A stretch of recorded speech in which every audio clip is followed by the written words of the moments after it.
We want to start by covering the rules of our event for this afternoon. It will last about an hour. We'll begin with 2-minute opening statements from our candidates, and then our 3 media panelists will each pose questions directly to the candidates.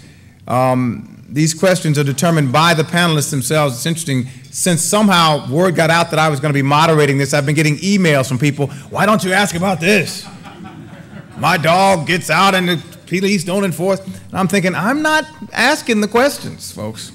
These questions have been determined by the panelists and have not been reviewed by the candidates, the Fairfax County Chamber, or me.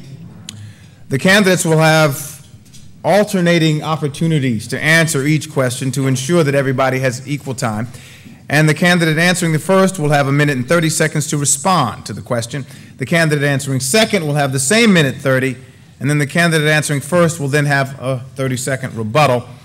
And there will be a timekeeper who is seated near the stage. There you go. And she will be letting us know when the time is running out. And finally, we will close the debate with each candidate offering a 2-minute closing statement. Now, let us introduce our panelists. The first panelist is Bruce Allen of WTOP. He has been there for 17 years. His easy manner has been a comfort to listeners through some tense and troubled times, and for the past 10 years, he has hosted the award-winning Ask the series, as in Ask the Governor, Ask the Mayor, Ask the Chief. Over the years, he's been honored with several Edward R. Murrow Awards from the Radio TV News Directors Association, a lot of regional awards from the Associated Press and other organizations, and an Achievement in Radio Awards for his interviews. Also on today's panel, Steve Cahill, executive editor at the Fairfax County Times. Now, this group of award-winning weekly papers provides sort of hyper-local coverage of communities all across the county. Before joining the Fairfax division of Times Community Newspapers, he served as editor of the Eastern Loudoun Times and news editor of the Loudoun Times-Mirror. He's a lifelong resident of Northern Virginia. In fact, he's got 4 young kids here, and he is acutely aware of all the problems facing the county's million-plus residents. The final panelist is Beverly Kirk. She works with News Channel 8. She anchors the Washington Report, the Virginia Report, the Federal News Report, the 9 o'clock News Hour, and the Late Night Report for News Channel 8. She's a little busy. Prior to joining News Channel 8, she anchored hourly news briefs produced by National Public Radio for PBS stations all over the country, and she also spent 6 years as a correspondent for NBC News Channel, covering September 11th, the War on Terror, the 2000 Summer Olympics, the 2000 presidential election, the D.C. sniper attacks, and the list goes on and on. Let's welcome the panel.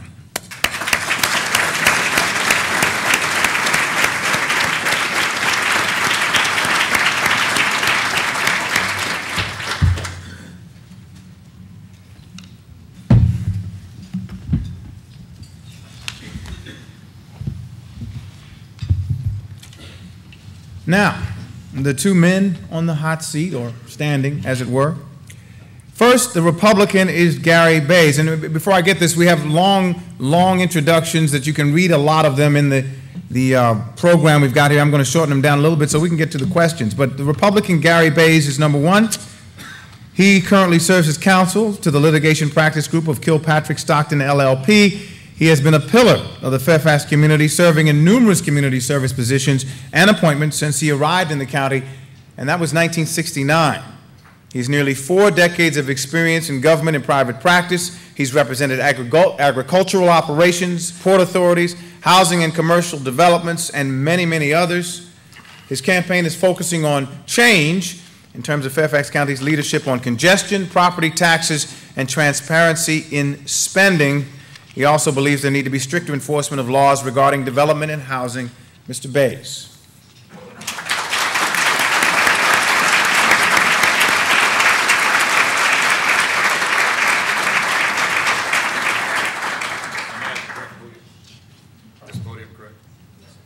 Yes, it is. Next up, the Democrat, the incumbent Gerry.Connolly, chairman. He was elected chairman of the Fairfax County Board of Supervisors in 2003. Prior to that, he served 9 years as the Providence District Supervisor. Currently, he is chairman of the county's Legislative Committee, vice chair of the Economic Advisory Committee, He is a member and past chair of the Board of Northern Virginia Transportation Commission and a current chair of the Northern Virginia Regional Commission. He represents Fairfax County on the board of the Virginia Association of Counties. He's also a past president. Gerry.connolly.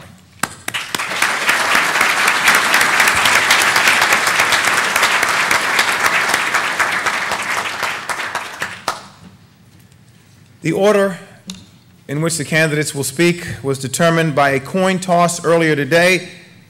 Mr. Baise will go first. Your 2-minute opening statement, sir. Thank you very much, Mr. McGetty. I'm delighted to be here today to address many of the citizens of this county. This is the first time I have run for public office, and I'm delighted to have this opportunity to be here with you today to share my views with regard to the direction of this county. In many respects, Mr. Connolly, my opponent here, has done a fine job in a number of areas. You generally don't hear political people compliment their opponent, but I think he has done a good job in many areas. However, on the other hand, I think there's some areas he has not done such a good job on, and today I plan on highlighting some of those issues. I think you can look at our particular record and see that he is a person from the public sector. He has had a long and distinguished career in the public sector. Generally, when you're in the public sector, you're always looking for more power, more money, more regulation. I, on the other hand, coming from the private sector, always looking for limited regulation, more reform in government, and to try to keep more tax money in people's pockets. And how does that translate into the issues of today? Now, Mr. Connolly wants to continue in this job, and I presume, Mr. Connolly, with regard to November 6th, if you do win, you will stay in this position for the remainder of your term, although I understand maybe you're running for higher office. In my case, I would serve the entire 4 years here as chairman of your Board of Supervisors. I am not running for higher office. I've never run for public office before, and this will be the only office that I'm running for. I'm not sure that that is the same for my opponent. The real question is the direction of Fairfax County and the quality of life. I think the quality of life is beginning to deteriorate some here in the county. I think it's brought on by the congestion issue. I think there's been too much emphasis put on rail and transit in the county. Remember, none of you took rail to get here today. 9 out of 10 of you still drive your cars even after we complete the rail situation. Number 2, I think our taxes need to be lowered. I think the B-poll tax is an onerous tax that ought to be removed. And thirdly, I think we need to enforce our laws with regard to the building codes and with regard to people who are coming to the county. I would not make this a sanctuary county. All right.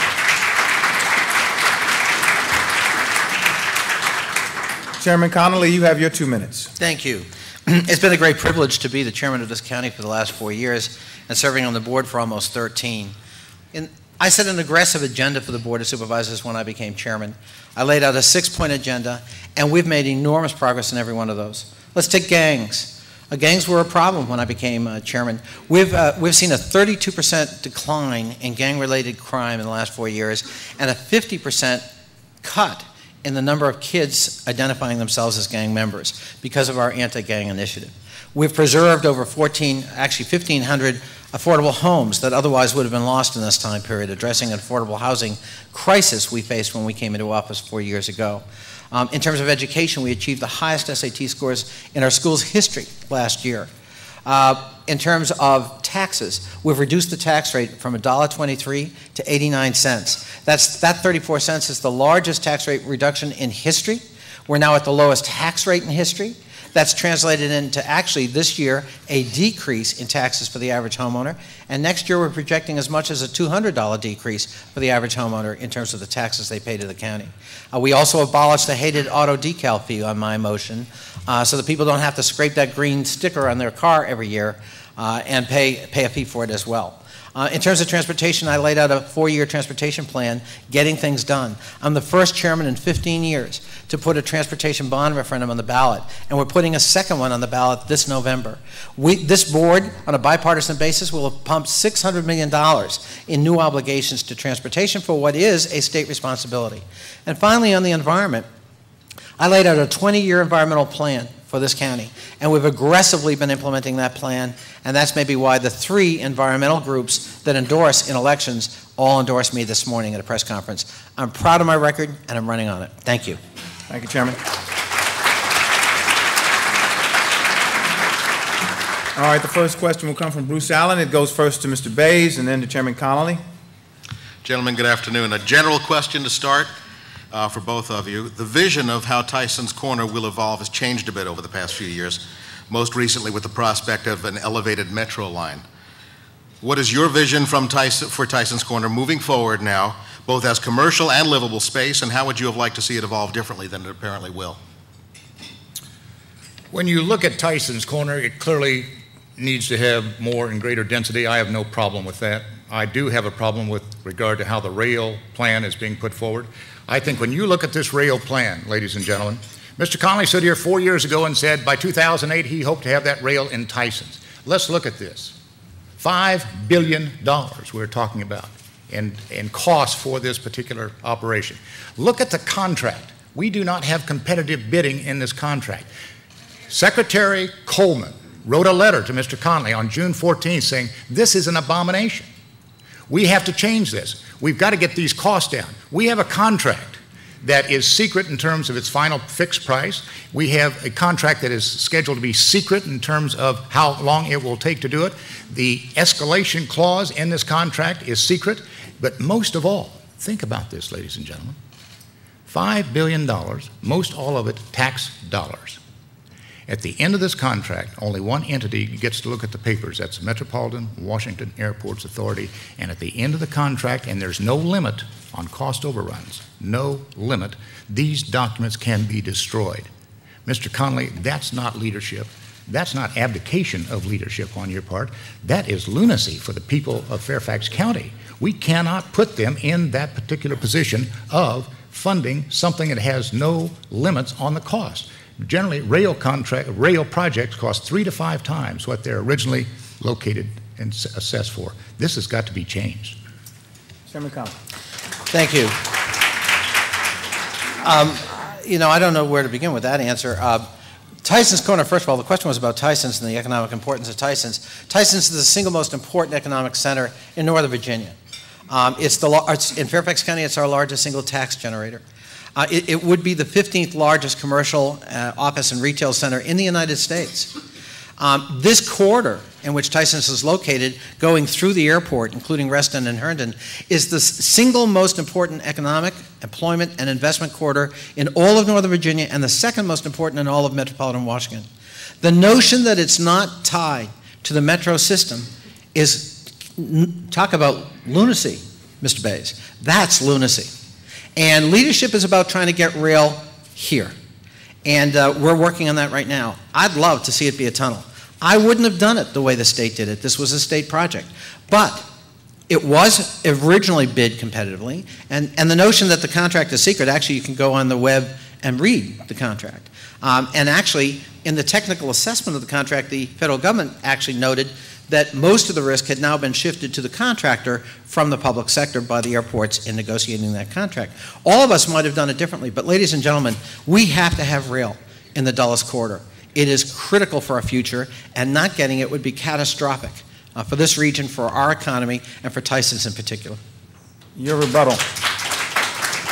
No one, and least of all I, since I use the rail every day, I commute downtown on rail, I think it is terrific.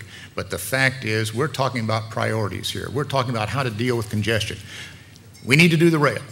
What I'm saying, that the way the process is set up is wrong. We have to competitively bid it. We have to look at these provisions in there that make this secret. That is just wrong. In fact, what we should do is put the rail right down the Dulles Toll Road, have BRT or bus rapid transit supplying the rail. No one disagrees about the corridor and the importance of it.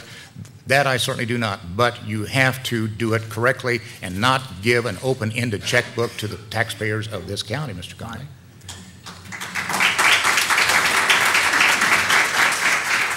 Steve, you have the next question. It goes first to Chairman Connolly, and then Mr. Baise can respond. Thank you. Some have accused the current board of supporting large development projects without the proper infrastructure improvements in place. Is that a fair criticism? Well, if you know the Dillon rule in Virginia, we are somewhat limited in terms of the decisions we can make. In fact, there have been a series of court cases that say that we cannot simply say the infrastructure isn't there in place, therefore we're not going to approve this rezoning. That's actually Virginia law. However, we've gone a long way to trying to work carefully to make sure that the infrastructure is in place. That's why I've been a champion of transit-oriented development. Let's take advantage of the transit nodes we've got, like Washington, D.C. did, like Arlington did, and do it differently. Don't do it the way we've done it in the past. And so have mixed-use development, have residential development around transit nodes so that we actually take a bite out of congestion instead of adding to it. That's not always a popular theme as you get to the epicenter of the transit-oriented development being proposed, but it is critical to our future. And I think there's broad public consensus in Fairfax County among our citizens, and certainly the business community, that that's the way we have to go. And that's why I also want more transit in the Dulles Corridor. I think that's a critical corridor we also need to be planning around. If you look at some of the developments we're talking about, the Macerich development for the mall, for example, which will create pedestrian amenities, open space for the first time, it's all connected to the future metro station that would be there. The Metro West case at Vienna is all about being connected to the Vienna Metro. The Dunloring development is all connected to the Dunloring Metro. Prior to our replanning Merrifield, zero density was permitted in the plan at the Dunloring Metro. That's nonsensical. That's a waste of land. That's bad planning. Mr. Baise. It's interesting Mr. Connolly brings up Macerich. To answer your question, no, we are not getting sufficient proffers and we're not putting in sufficient infrastructure. I think all you have to do, every one of you sitting in this room, think about the congestion. Just ask yourself the question, is the congestion situation gotten better or worse in the last 4 years? In your situation, I think in every case you will say it has gotten worse. Macerich, proffers, Prince William County. Macerich put up about $500 proffer for each apartment or townhouse. In Prince William County, that would have cost Macerich something between $5,000 and $7,200. What happens here, my friends, and nothing wrong about giving money to candidates. We all are out there seeking it to put our views forward. But when you look at Metro West, and Gerry, this was an article that was done on Connection magazine, and I think this makes it difficult for Mr. Connolly to ask for proffers and for infrastructure. There was $228,000 given to all of you on the Board of Supervisors, Republicans and Democrats, but how can you make a fair decision when out of $228,000, you, Mr. Connolly, received $188,000 of that?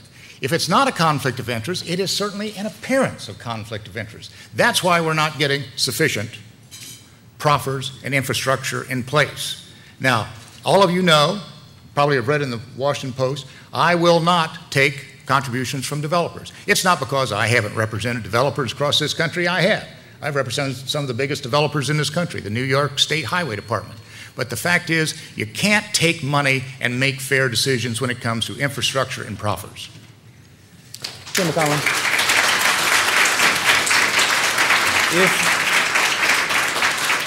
Well, again, I'm not quite sure I know where to begin with that one.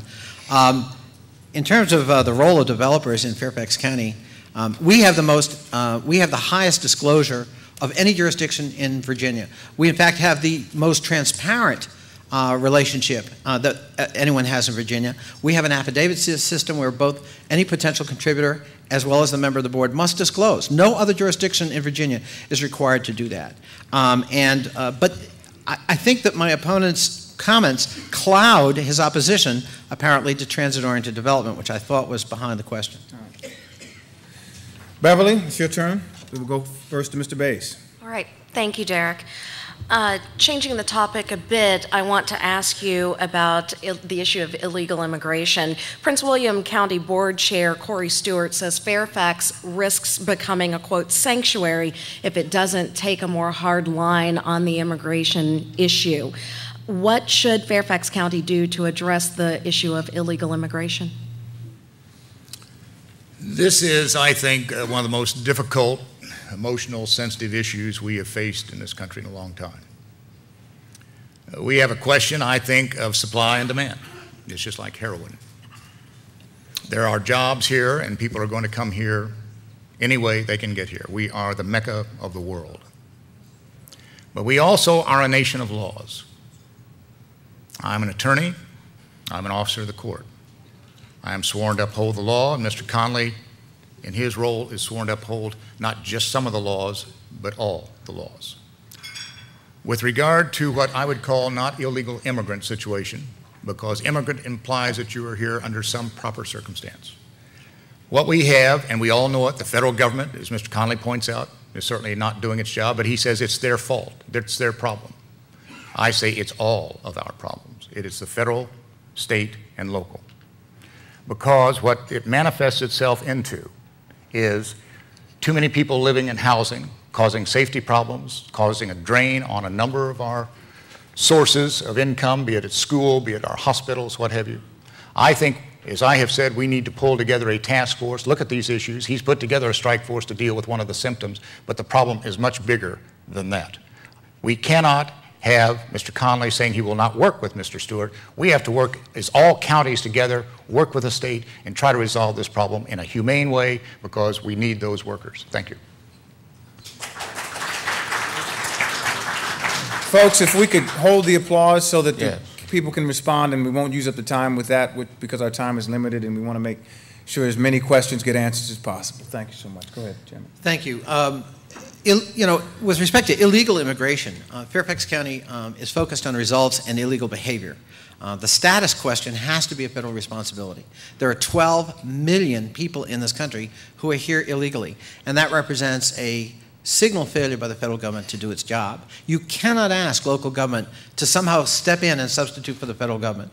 We're at cleanup, and that's what we're doing. That's why I formed the strike force with my colleagues on the board to go after illegal behavior in our neighborhoods, the creation of illegal boarding houses, for example, commercial operations in residences. That's why we have such a vigorous gang prevention and intervention program.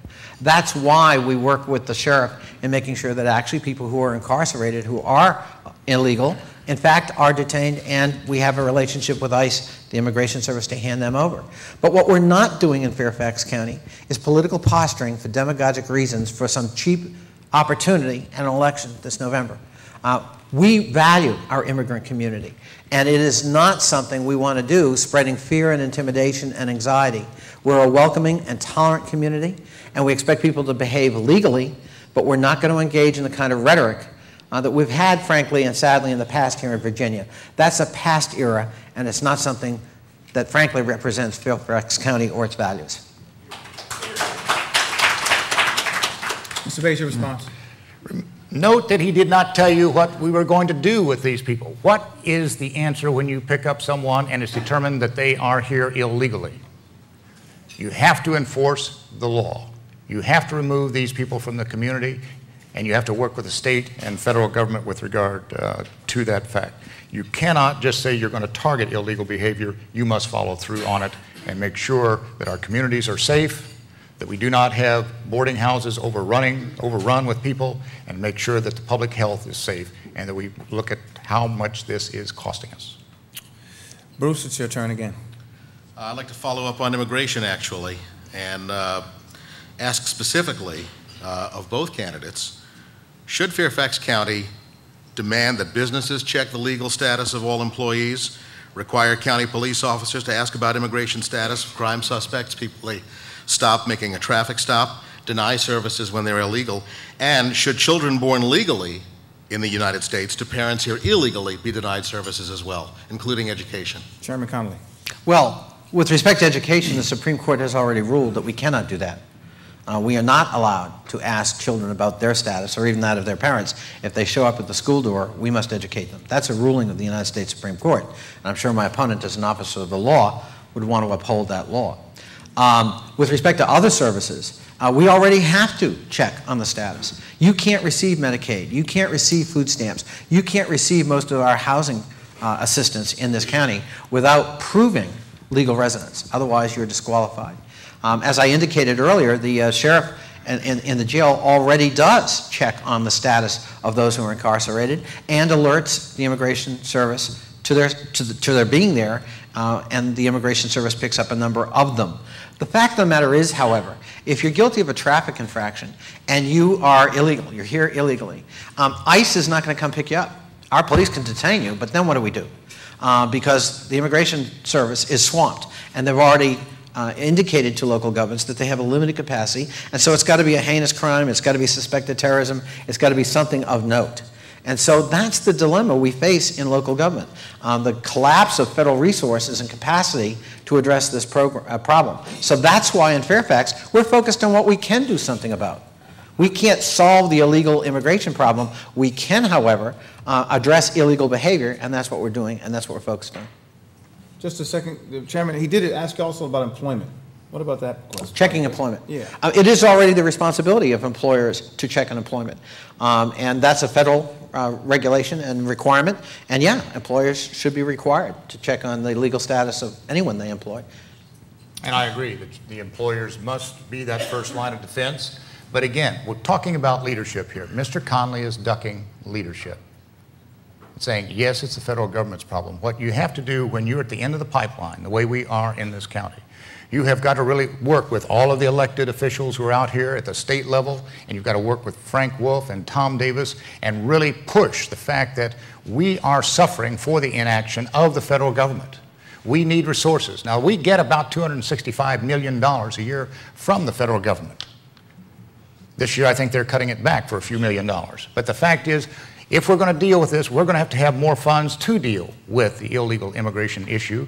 And I would say, in fact, what happens with illegal immigrants or illegal aliens when they're picked up, many of them are picked up time and time again for traffic infractions. In fact, there's a new GAO study out says that by the time you finally do something to deport this person, they have been arrested about 8 times. They never show up in court. That obviously is using police resources. It's obviously using court resources.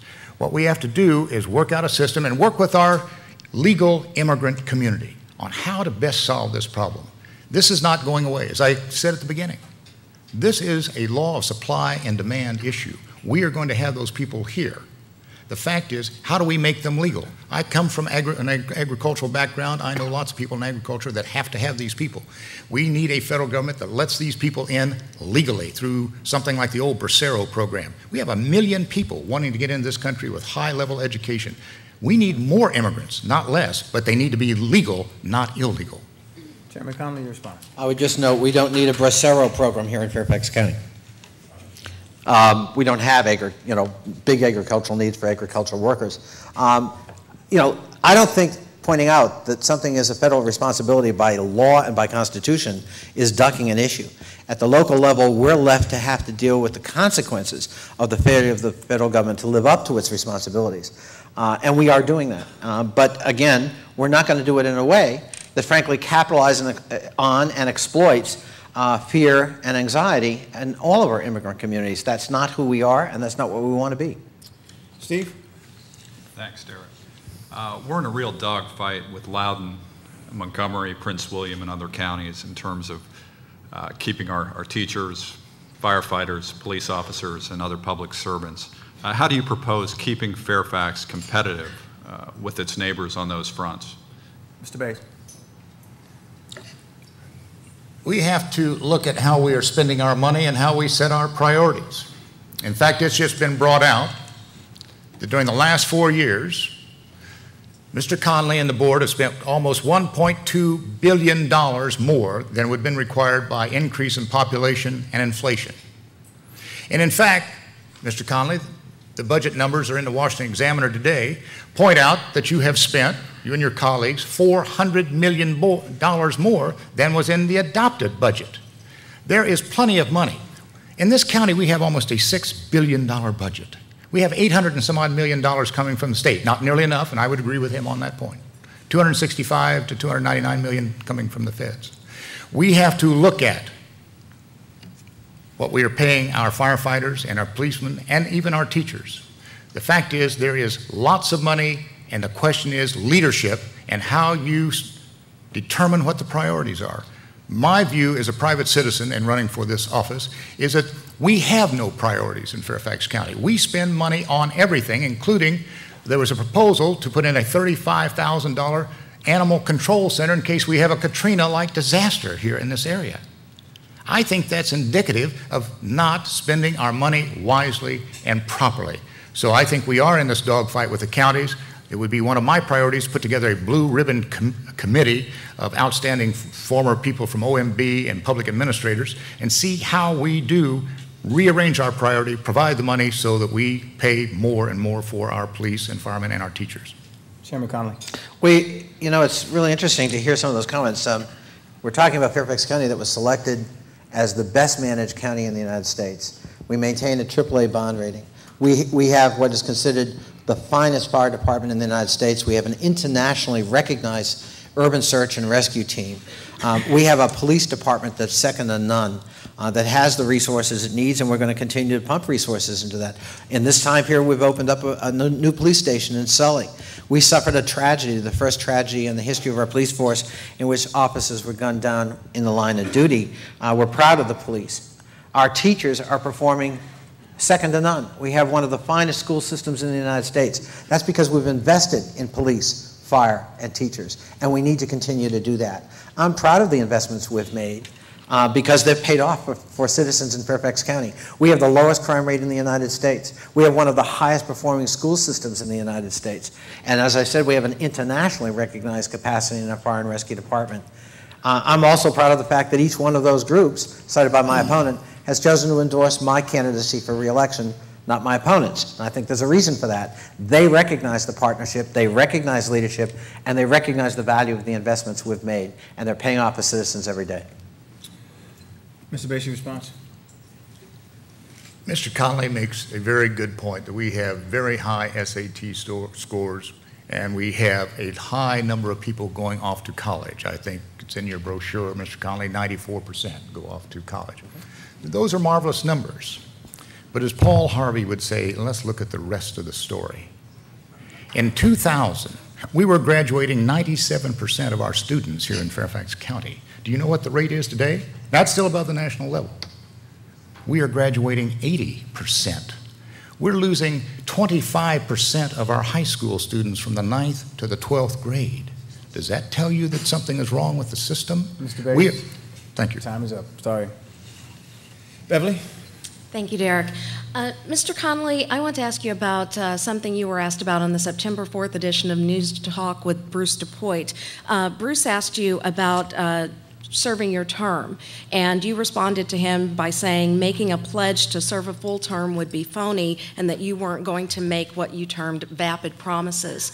Why should Fairfax County residents vote for you if you're not willing to commit to serving a full term? Well, I think this election is going to be a referendum on the previous 4 years and what we hope to do in the next. I don't control the future. I don't know what's going to happen, and it would be dishonest of me to tell you that I, irrespective of anything, control the future. I'm not going to do that. I also think, frankly, it's a question that's unfair, Beverly. It's not asked of other politicians. Bill Clinton interrupted his term for governor to run for president. George Bush interrupted his term for governor to run for president. Hillary Clinton just ran for re-election to the Senate and turned around and ran for president. One of my predecessors, Tom Davis, served only 2 years as chairman. I've served 4, and turned around and ran for another office, didn't even complete it. Nobody indicated with respect to those individuals that somehow they were breaching faith with their voters. My voters will make up their minds about this election, and if there's one in the future, they'll make up their minds about that one at the due course of time. Beverly wanted to... Yes, actually, President Clinton and now President Bush were both asked those questions. Mr. Bush was asked that specifically in 2000. Too bad he didn't give a different answer.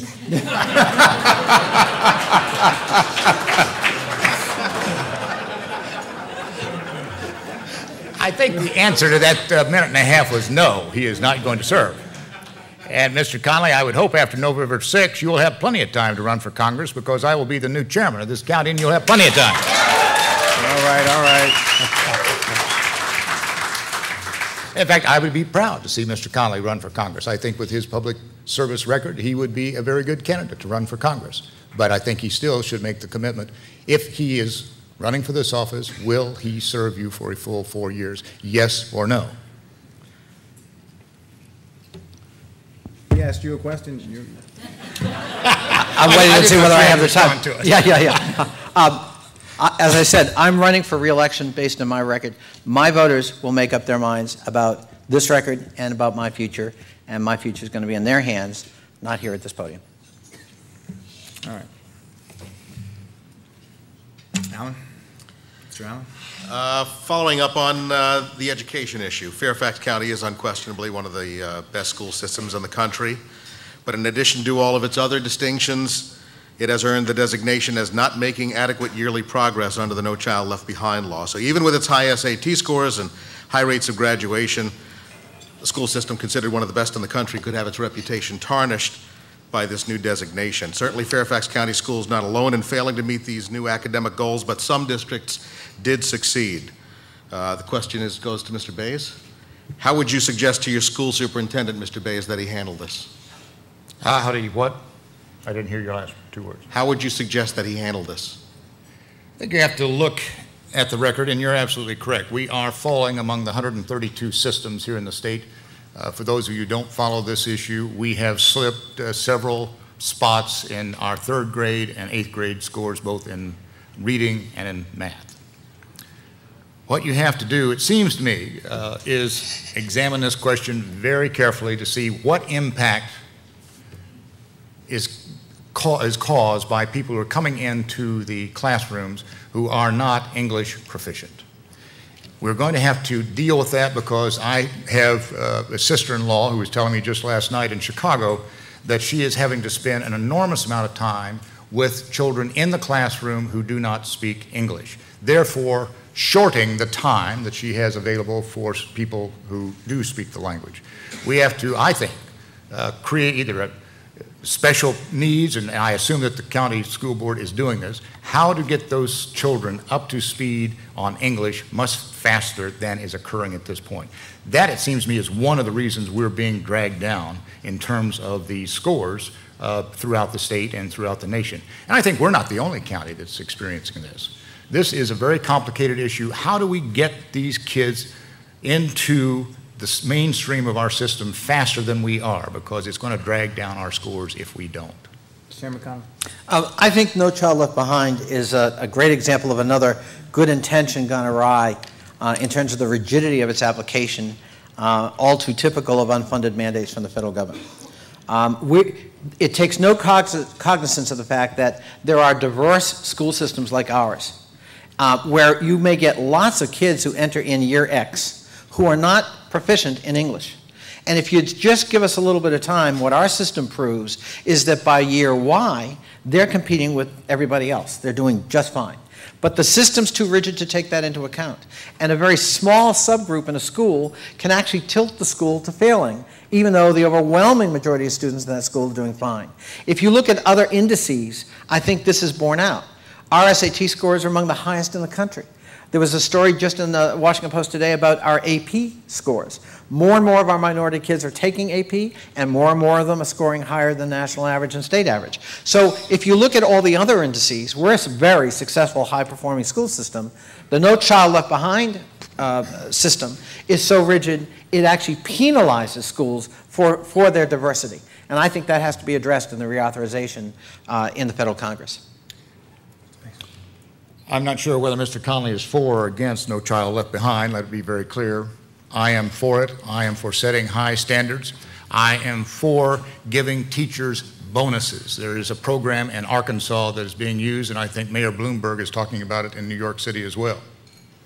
How do we incentivize teachers to spend the time and effort, maybe extra, to help bring these kids up to range? One of the things I would do as a private citizen coming in, never having served in the public office such as this before, is create a lot more private activity and a lot more incentive to reach the goals that we need to reach set by No Child Left Behind. Steve. Taxes are on the minds of an awful lot of voters in Fairfax County. Will either of you rule out across-the-board tax increases to deal with potential revenue shortfalls, including residential? Mr. Chairman Connolly. I ran and won an election 4 years ago refusing to take any such absolute pledge. It's irresponsible. We cannot foresee the future. After 9/11, we had to make hundreds of millions of dollars of investments for security that none of us, frankly, imagined. Anthrax attacks. That sounds like science fiction, but it happened. And we had to respond to it. And we had to make investments to protect our public, and they're paying off for our public. So, no, I will not take any such pledge. I do not foresee any need for a tax increase, and at least as the economy is shaping up right now, I certainly wouldn't support one next year. But in terms of an indefinite pledge, I think that's frankly irresponsible. And we already had a mandate on that kind of pledge. Every single candidate for the Board of Supervisors who took that pledge 4 years ago lost. And every single candidate who got elected refused to take that kind of irresponsible pledge. Mr. Baise. I think what you have just seen is, again, one of those distinct differences between Mr. Connolly and me. Always wanting to think about raising taxes, taking more money out of yours and my pocket, rather than trying to reform government. Think about these numbers, friends. In 2000, the budget of Virginia was $21 billion. Today, it's $35 billion. Hardly any of the money going to transportation up here. 2000, the budget of this county was $1.9 billion. Today, it's about $3.2 billion. What I'm saying is you need to have people look at how this money is being spent. No, I will not raise taxes, not when we have this kind of flow coming into Fairfax County. We had $825 million coming in last year from the federal government, or excuse me, from the state of Virginia, $265 million from the federal government. In fact, my friends, when you look at it, Northern Virginia generates about half of the tax revenue of this state. We are about 1/4 of the people of this state. We are getting 1/3 of that money back. What I'm saying, I will be better at working with the Virginia General Assembly and getting those dollars back than my friend here, who's always pointing his finger at the folks in Richmond, blaming Richmond.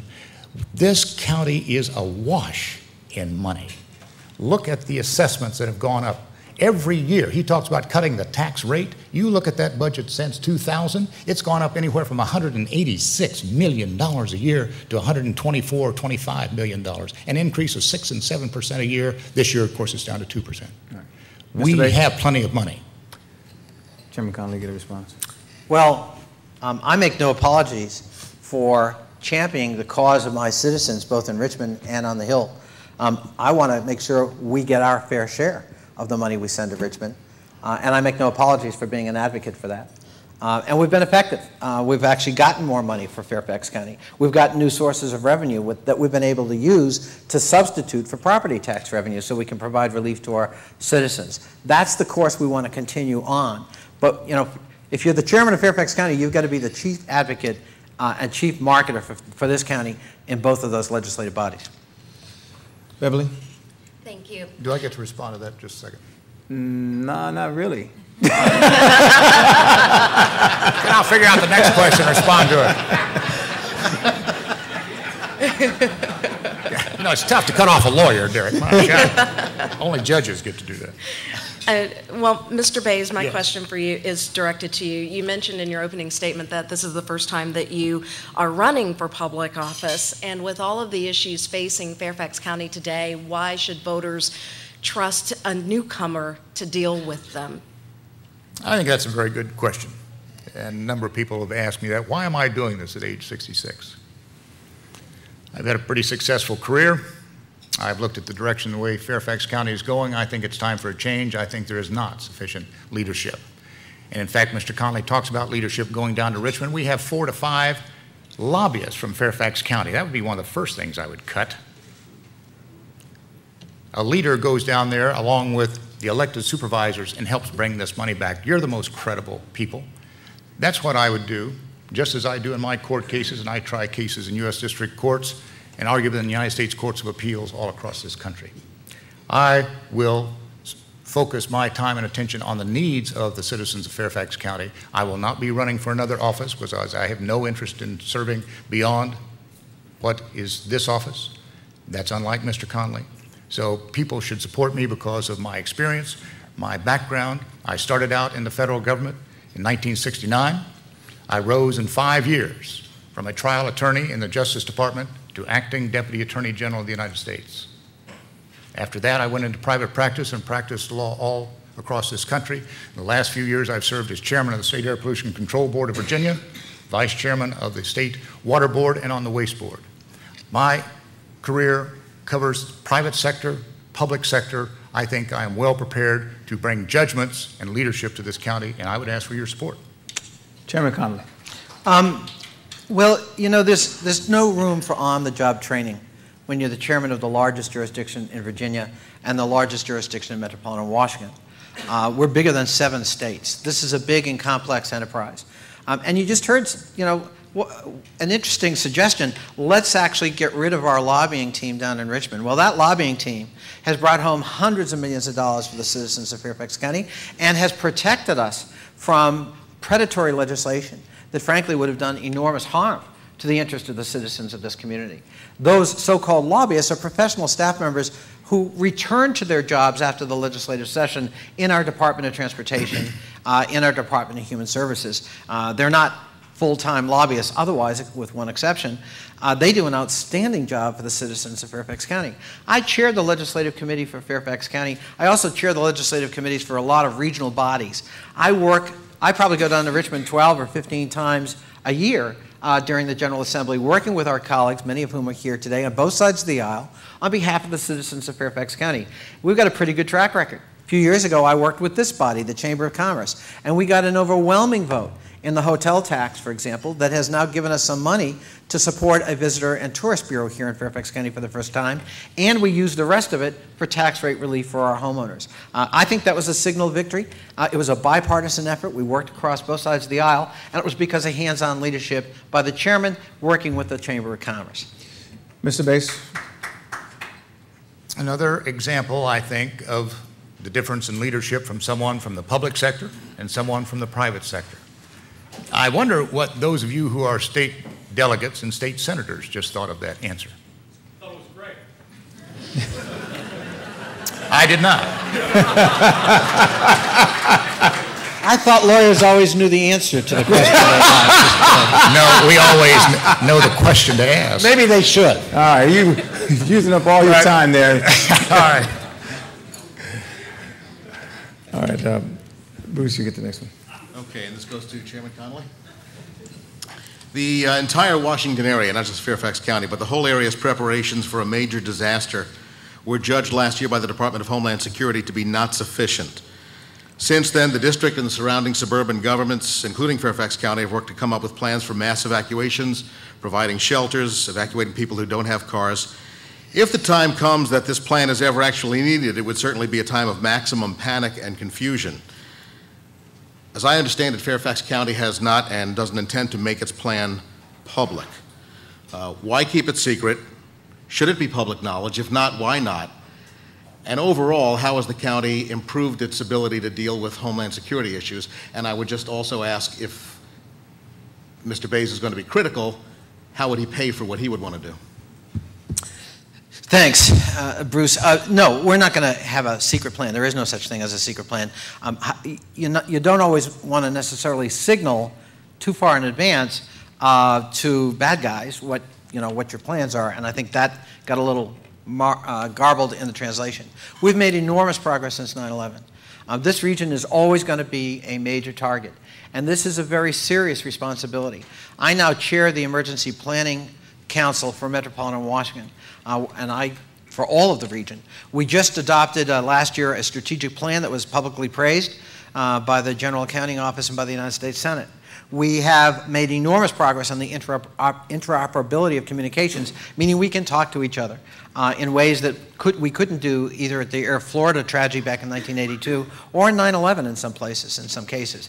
And in fact, I just shared a platform with Secretary Chertoff of the Department of Homeland Security, where he named Metropolitan Washington the #1 jurisdiction in the country in terms of praise for our interoperability plan. However, we can never rest on our laurels. We've made strategic investments.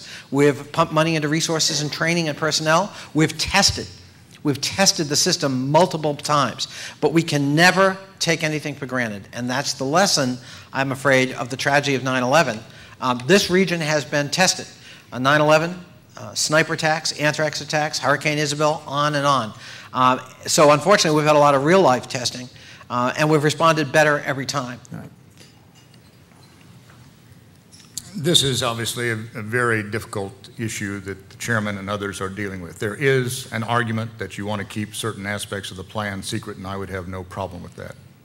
But there are obviously parts of the plan that would affect everyone in this room. Where would you go for information? Where would you go as a gathering point if certain parts of this community are destroyed? What are the roads that would be use to lead us out of this area? What are the points where food may be supplied in other counties? So there are a whole host of issues that I think really have to be looked at. And I suspect, I know as a citizen, I certainly have not seen or read or heard any suggestion as to what I would have to do. I know my wife and I have made our own plans. I don't know whether every other citizen is doing that or not. But at this point, it may be that the county does know what it's going to do with regard to police and fire and what have you. And some of that, I think, probably needs to be kept secret. But there are also certain aspects that I think we as citizens need to know. Now, the question about how do you pay for it? Just think about this. Again, it's in the Washington Examiner today. We have gathered and spent $400 million more than what was in the adopted budgets. I'm telling you, we are in a spending frenzy in this county. We have to set some priorities. I think the chairman, and this is where I accuse him of lack of leadership, has the money, and this is the difference between the public sector and the private sector. If the money comes in, spend it. My view is if it doesn't fit the priorities, keep it in the citizen's pocket. Chairman Connolly, you get to respond. Well, I'm not sure we got an answer to how would you make the investments in emergency preparedness. We've had to make a lot of investments. As we speak, we're building a new public safety center that's going to be state-of-the-art, co-located with the State Police and the Virginia Department of Transportation. You know, we're doing that because of a post-9/11 emergency situation. We've made enormous preparations for pandemic flu. We've had 3 business summits working with the business community in terms of working with our citizens about what would you do in the event of a pandemic flu. We have lots of plans, and we've tested them for mass inoculations, for pre-positioning equipment. So we've made a lot of progress, and we continue to do so. Gentlemen, that concludes our time for questions today. I want to thank both of you. You were so well behaved. You didn't give me much to do, so I appreciate that. We're going to have 2-minute closing statements, first from Mr. Baise and from Chairman Connolly. Go ahead. Thank you for all being here today and hearing our views on the various issues facing this county. I think the question is a fairly simple one. Are you satisfied with the quality of life in this county, or do you think it's beginning to deteriorate? I think it's beginning to deteriorate. I think it is brought on by congestion. 9 out of 10 of us still drive our cars. Our congestion is killing us because our main priority is on transit, not in trying to build more lanes, more roads, more overpasses, more underpasses, more roundabouts. In fact, there's a book called The Road More Traveled. I would recommend it to all of you. What it says is that congestion is brought on by failed leadership in this country. It's brought on by people who want to feel and say and do everything that goes along with transit. There is a combination that solves any problem. We are not putting enough emphasis on trying to build roads, although there is now certainly new efforts. It looks like that we may be going in that direction. But since 1980, my friends, in the Northern Virginia area, our vehicle miles traveled have increased 79%. We have increased our roads only by 7%. Now let's look at Portland, Oregon. Portland, Oregon is one of those communities that has focused all of its attention basically on public transit. And guess what the result is? Their congestion is 4 times greater today than it was. Those like Phoenix and Houston have 4 times less congestion. What I'm saying is our chairman here has not focused on the priority, getting rid of the congestion. He is focused just on transit. At the end of the day, my friends, when you complete this entire project, our roads will still be at the D, E, and F levels. That is, they will be congested and clogged. I bring a new approach, a private sector approach, also tempered with experience in the federal government. I appreciate your being here today. I would appreciate your support on November 6th, and I'm delighted to have had the opportunity to share the stage here today with our chairman, Mr. Connolly. Thank you very much.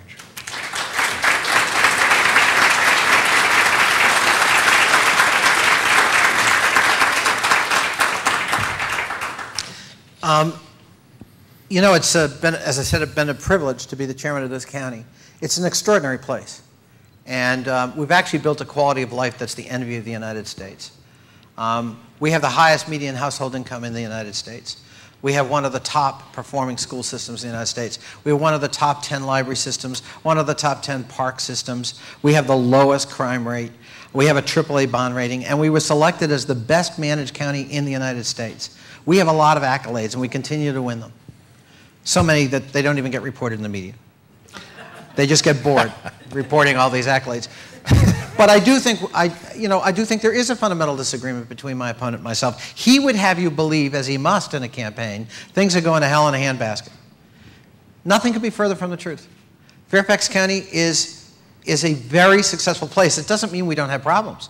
And that's why I set an aggressive agenda 4 years ago when I became chairman in gangs and affordable housing, education, the environment, tax diversification, and transportation, with a plan for each.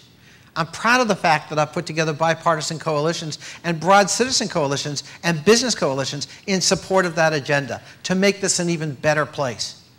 I've kept my pledges. I reduced the tax rates significantly by historic amounts, giving relief to our citizens, saving the average taxpayer over $3,500 that he or she otherwise would have paid, but without jeopardizing the strategic investments you and I have worked so hard to make this the place it is. We can always do better, and we're working hard to do better, but don't buy the salesmanship that somehow the quality of life here has gone awry. It hasn't. Our best days are yet to come. It's been a privilege to serve you. It's been a privilege to be here. I thank the Chamber. I thank our panelists. I thank you, Derek. And I thank my opponent for having the courage to run this campaign this year. Gerry, thank you. Thank you.